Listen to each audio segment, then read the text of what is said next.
merupakan bagian penting dalam sholat yang wajib dilakukan. Jika tidak tumakninah, maka sholatnya tidak sah.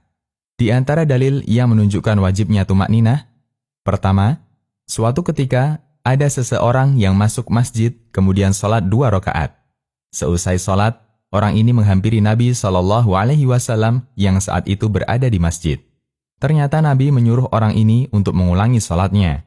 Setelah diulangi, orang ini balik lagi dan disuruh mengulangi sholatnya lagi. Ini berlangsung sampai 3 kali, kemudian Nabi SAW mengajarkan kepadanya cara sholat yang benar. Ternyata masalah utama yang menyebabkan sholatnya dinilai batal adalah karena dia tidak tumakninah, dia bergerak ruku dan sujud terlalu cepat. Hadis riwayat Bukhari, Muslim, dan yang lainnya. Kedua, dari Hudzaifah radhiyallahu anhu bahwa beliau pernah melihat ada orang yang tidak menyempurnakan ruku dan sujud ketika sholat dan terlalu cepat. Setelah selesai ditegur oleh Hudzaifah, "Sudah berapa lama Anda sholat semacam ini?" Orang ini menjawab, 40 tahun. Hudzaifah mengatakan, "Engkau tidak dihitung sholat selama 40 tahun, karena sholatnya batal." Kemudian Hudzaifah mengatakan, "Walau mitta wa anta tusalli hadhihi shalah, la mitta ala ghairi fitrati Muhammad sallallahu alaihi wasallam." Yang artinya, jika kamu mati dan model sholatmu masih seperti ini, maka engkau mati bukan di atas fitrah ajaran Muhammad sallallahu alaihi wasallam. Hadis riwayat Ahmad, Bukhari, dan An-Nasa'i. 3. Karena tumakninah hukumnya wajib, maka kita tidak boleh bermakmum dengan orang yang sholatnya terlalu cepat dan tidak tumakninah. Bermakmum di belakang orang yang sholatnya cepat dan tidak tumakninah bisa menyebabkan sholat kita batal dan wajib diulangi.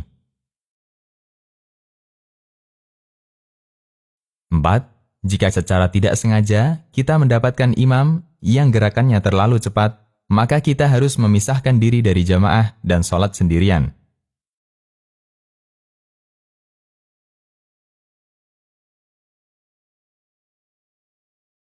5.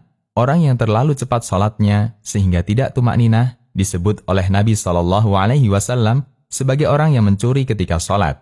Nabi SAW bersabda, "Aswa'un nasi sariqah alladhi yasriku min salatih." Yang artinya, pencuri yang paling jelek adalah orang yang mencuri sholatnya. Para sahabat bertanya, "Ya Rasulullah, bagaimana orang mencuri sholatnya?" Beliau menjawab, "La yutimmu ruku'aha wa la sujudaha."